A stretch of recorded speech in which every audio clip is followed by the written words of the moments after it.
Herald ಕೇಸ್ನಲ್ಲಿ notice ಕೊಟ್ಟಿದ್ದಕ್ಕೆ ಡಿಕೆಶಿ ಗರಂ ಆಗಿದ್ದಾರೆ. ನನ್ನನ್ನ ಹೆದರಿಸ್ತೀನಿ ಅಂದ್ರೆ ಅದಾಗೋದಿಲ್ಲ, ನನಗೆ ಸುರೇಶ್ಗೆ ನೋಟಿಸ್ ಕೊಡ್ತಾರೆ ಹೀಗಂತ ಡಿಕೆಶಿ ಒಂದಷ್ಟು ಮಾತುಗಳನ್ನ ಆಡಿದ್ದಾರೆ. ನೋಡ್ತಾ ಹೋಗೋಣ.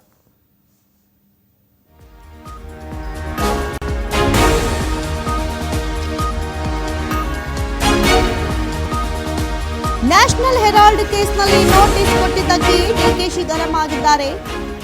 ಇಂಥ ನೋಟಿಸ್ಗಳಿಂದ ನನ್ನನ್ನು ಹೆದರಿಸ್ತೀನಿ ಅಂದರೆ ಅದಾಗೋದಿಲ್ಲ, ನನಗಾಗ್ಲಿ ಡಿಕೆ ಸುರೇಶ್ಗೆ ನೋಟಿಸ್ ಕೊಟ್ಟಿದ್ದಾರೆ, ಕೊಡ್ತಾರೆ ಅಂತ ಕೂಡ ನಾವು ನಿರೀಕ್ಷೆ ಮಾಡಿರಲಿಲ್ಲ, ನಮ್ಮನ್ನವರು ಕರಿಬಾರ್ದಿತ್ತು.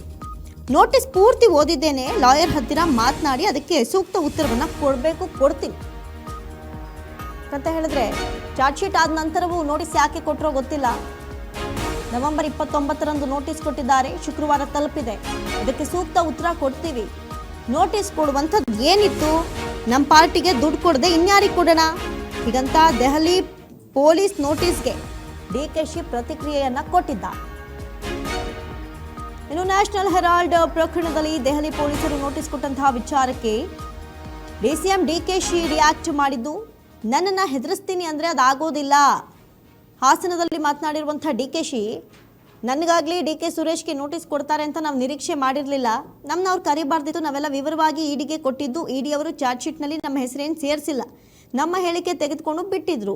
ಈಗ ಈ ಹಂತದಲ್ಲಿ ಕರೆದಿರೋದು ನನಗೆ ಗೊತ್ತಿಲ್ಲ, ಆದರೆ ನಾನು ಹೋಗ್ತೀನಿ ಅಂತ ಹೇಳಿದ್ದಾರೆ. ಕಾನೂನು ಪ್ರಕಾರ ಏನು ಹೋರಾಟ ಮಾಡಬೇಕು ಅದನ್ನು ನಾವು ಮಾಡ್ತೀವಿ. ನೋಟಿಸ್ ಪೂರ್ತಿ ಓದಿದ್ದೀನಿ, ನಮ್ಮ ಲಾಯರ್ಸ್ಗಳ ಹತ್ರ ನಾನು ಮಾತನಾಡಿ ಅದಕ್ಕೆ ಏನು ಉತ್ತರ ಕೊಡಬೇಕು ಕೊಡ್ತೀನಿ. ನೋಟಿಸ್ ಕೊಡುವಂಥದ್ದು ಏನಿತ್ತು, ನಮ್ಮ ಪಾರ್ಟಿಗೆ ದುಡ್ಡು ಕೊಡದೆ ಇನ್ಯಾರಿಗೆ ಕೊಡೋಣ ಅಂತ ಹೇಳಿದ್ದಾರೆ. ಇನ್ನು ಸದ್ಯಕ್ಕೆ ನ್ಯಾಷನಲ್ ಹೆರಾಲ್ಡ್ ಕೇಸ್ನಲ್ಲಿ ನೋಟಿಸ್ ಬಂದಂತಹ ವಿಚಾರಕ್ಕೆ ನಿನ್ನೆಯೂ ಕೂಡ ಡಿಕೆಶಿ ರಿಯಾಕ್ಟ್ ಮಾಡಿದ್ರು.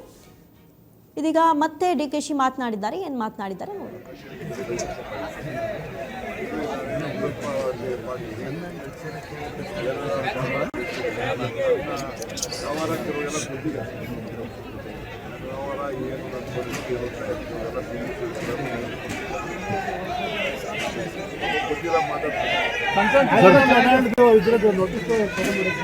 ಎಕ್ಸ್ಪೆಕ್ಟ್ ಮಾಡಿಲ್ಲ, ನನಗೆ ನೋಟಿಸ್ ಕೊಡ್ತಾರೆ, ನಮಗೆ ನಾವೆಲ್ಲ ಡೀಟೇಲೆಲ್ಲ ಇದಕ್ಕೆ ಕೊಟ್ಟಿದ್ದು. ಈಗಿದೆ ನಮ್ಮನೇನು ಚಾರ್ಜ್ ಶೀಟ್ ನಮ್ಮ ಸೇರಿಸಿಲ್ಲ, ನಮ್ಮೆಲ್ಲ ಬಿಟ್ಟಿದ್ರು, ನಮ್ಮ ಹೇಳಿಕೆ ಎಲ್ಲ ತೆಗೆದುಕೊಂಡೆಲ್ಲ ಬಿಟ್ಟಿದ್ರು. ಈಗ ಈ ಹಂತದಲ್ಲಿ ಕರೆದಿರೋದು ನನಗೆ ಗೊತ್ತಿರೋ ನಾನು ಹೋಗ್ತೀನಿ. ಯಾವತ್ತೂ ಒಂದಿನ ನಾನು ನೋಟಿಸ್ ಫುಲ್ಲು ನಾನು ಓದಿದ್ದೀನಿ ಅಷ್ಟೇ. ನಮ್ಮ ಲಾಯರ್ಗಳ ಹತ್ರ ಮಾತಾಡ್ಬಿಟ್ಟು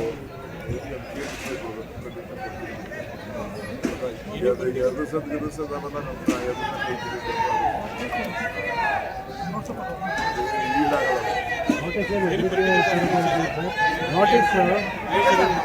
ಏನಕ್ಕೆ ಈ ಅಂಥದ್ದು ನನಗೆ ಕೊಡುವಂಥ ಪ್ರಶ್ನೆ ಎಲ್ಲ ಬ್ಲ್ಯಾಕ್ ಬೆಲ್ಟ್ ನಮ್ಮ ಪಾರ್ಟಿಗೆ ನಾವು ದುಡ್ಡು ಕೊಡೋದು ಯಾರಿಗೂ ಕೊಡೋಣ.